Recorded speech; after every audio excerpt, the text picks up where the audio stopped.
विराजमान सभी अतिथिगण, सभी सम्मानितगण, हमारे यहाँ के पूर्व प्रधान शिवलाल जी और सभी गणमान्य अतिथिगण, सभी अधिकारी और कर्मचारीगण और सामने विराजमान मेरे पिता तुल्य बुजुर्ग, मेरे युवा दोस्तों और मातृशक्ति को प्रणाम करता हूं।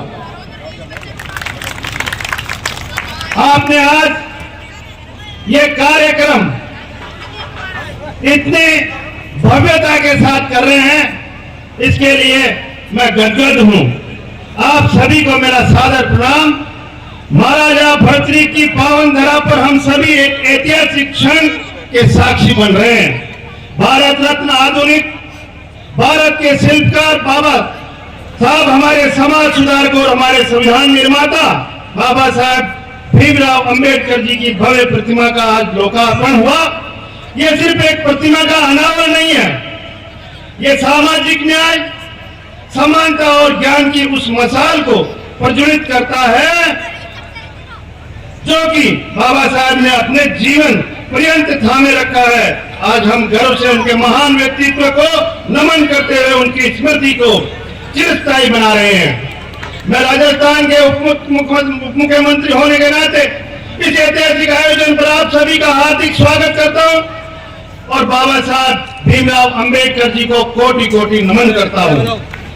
ये मेरे लिए अत्यंत गौरव और भावुकता का क्षण है कि डॉक्टर भीमराव अंबेडकर जी केवल एक व्यक्तित्व नहीं, एक प्रेरणा स्रोत है जो करोड़ों शोषित पीड़ित लोगों के आशा के प्रतीक है।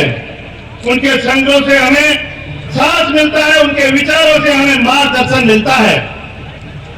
आज उनकी प्रतिमा के सानिध्य में हम न सिर्फ पत्थर की ढली एक छवि देख रहे हैं, बल्कि उन आदर्शों को जीवन कर रहे हैं जो उन्होंने हमारे को समता, स्वतंत्रता, बंधुता और न्याय के आदर्श दिए हैं।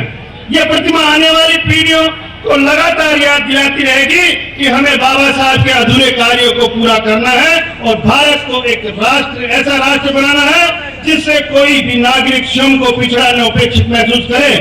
भाइयों और बहनों, मैं आज आपको बाबा साहब भीमराव अंबेडकर की जीवन के कुछ पहलुओं की ओर ले जाना चाहता हूं जिनमें हमें गहरी शिक्षा मिलती है।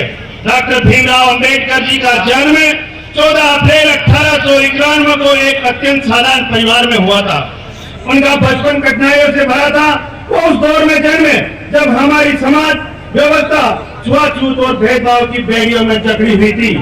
एक गरीब परिवार में जन्मे छोटे से भीमराव अंबेडकर बचपन से एक सामाजिक न्याय का दंश झेला है।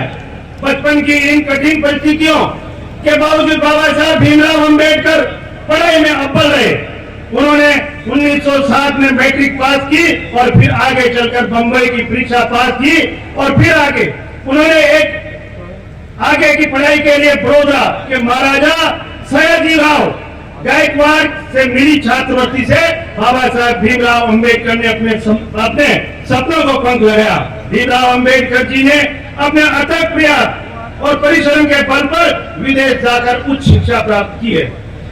विदेश से उच्च शिक्षा प्राप्त करने के बाद डॉक्टर भीमराव अंबेडकर जी के सामने आरामदायक कैरियर बनाने के अवसर थे, लेकिन वो चाहते थे कि वो बड़ी नौकरी करके सुख सुविधाएं के साथ जीवन जी सकते थे, लेकिन वो ये नहीं चाहते थे।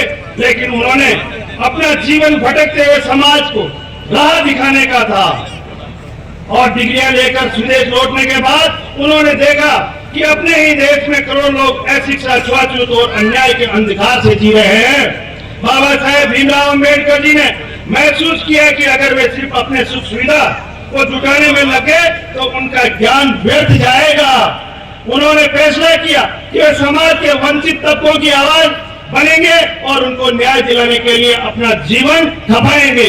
डॉक्टर भीमराव अंबेडकर जी ने सामाजिक न्याय के विरुद्ध कई आंदोलन छेड़े, जिन्होंने इतिहास की धारा को मोड़ा और 1927 में महाराष्ट्र के महार में उन्होंने उस काल में एक ऐतिहासिक सत्याग्रह का नेतृत्व किया, जिसे महाराव तालाब सत्याग्रह के नाम से जाना जाता है। भाइयों और बहनों, आजादी मिलने के बाद